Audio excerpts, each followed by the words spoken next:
It's amazing how they just sit up here and accuse random brothers of crimes that they did not commit whatsoever. So this happened to a brother that served 26 years on death row. They said after he was wrongly convicted for killing a white woman and sentenced to death in 1994.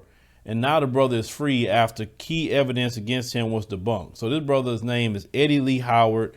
He's a 67-year-old Mississippi man who was exonerated on that Friday when Lowndes County District Attorney Scott Colom decided not to retry the murder case that left him behind bars for more than 20 years. Man, these people just lock black people up, and it's just amazing what they get away with. This is why you hear me, ladies and gentlemen, talking about, having your money, getting your passport, doing different things you're doing to make sure you can have your place on the African continent. This is why I talk like this, because all the stories I've been doing for years is why. Because I know these people are full of the devil and they're not going to change no time soon. And it's not enough of us that's willing to overturn that. It's only a small contingent, and that's the problem. And they say the brother's conviction was overturned and his sentence vacated in August by the Mississippi Supreme Court, and he was released from the state penitentiary in December. So he was convicted for the murder of 84-year-old Georgia Kemp, who was found dead in her residence in 1992. That's in Columbus, Mississippi. They said the woman had been beaten, stabbed, and they said likely raped. They said a knife was found at the scene. It said 6 days after killing, this brother was arrested. They said his conviction was overturned in 1997, actually. It said he was convicted again in 2000.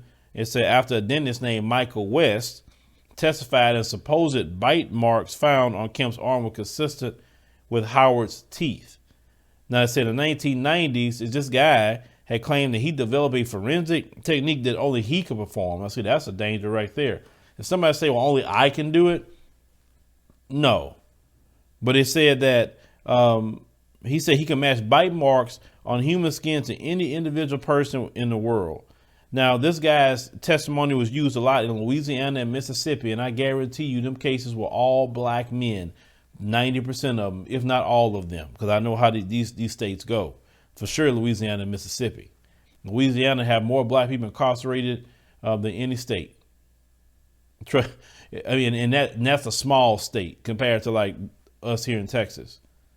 So it said that two men, Kennedy Brewer and LaVon Brooks, spent years in prison after they were convicted for rape and murder of a child, particularly based on this man's testimony. It said both men were exonerated after they spent a combined of 30 years in prison. So imagine, going into jail, being accused or being convicted of that.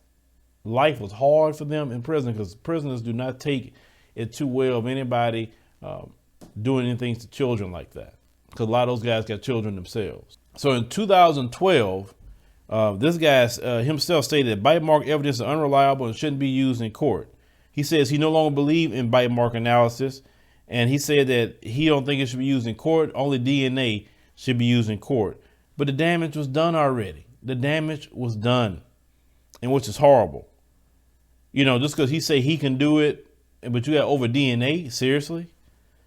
So it said in 2010, DNA testing showed that no male DNA was found in the areas that West claimed the brother had bit this woman. They said that the testing did not find Howard's DNA in places where it would have been left if Howard bitten the victim, as Dr. West concluded, according to Vanessa Potkin of the Innocence Project.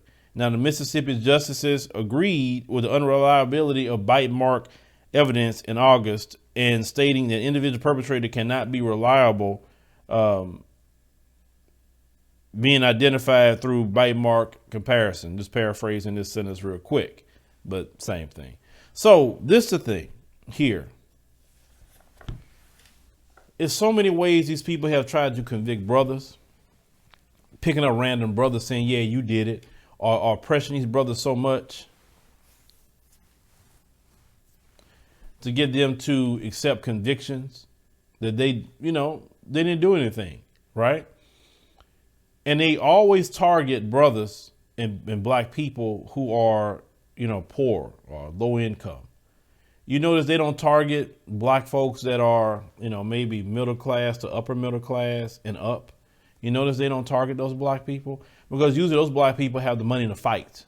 See, they want a slam dunk conviction with no fight. That's what they want.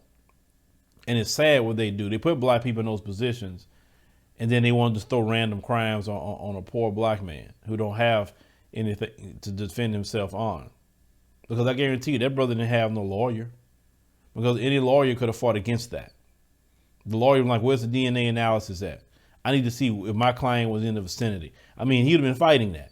And probably would have got his client off. Like I say, it was overturned once, but maybe he didn't have a lawyer to fight the second time around. That's how they get you. But it's utterly sad. This is why I tell black folk to get your passport and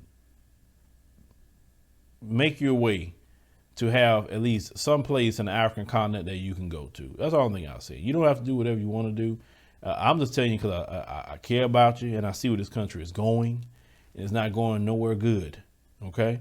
Now, I don't want to be hearing later when you finally see what I'm working on, like, man, I should listen to you, Phil. Look at the way things are going now. I'm like, well, I try to tell y'all, but y'all was fighting it. I'm just saying it because I care about you. At the end of the day, I ain't got to say crap.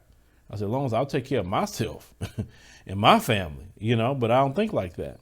I care about the majority of you, okay? Or at least the ones that want to do the right thing and just good people. But leave me a comment. Let me know what you think about, this particular story with this brother. Like I said, he is one of many that spent 20, 30 years in prison for crimes they did not commit or they lied on them in a trial. I mean, it is sad and it's sickening that this brother lost a good chunk of his life behind bars, locked up like an animal, and for what? Because some Mzungu lied.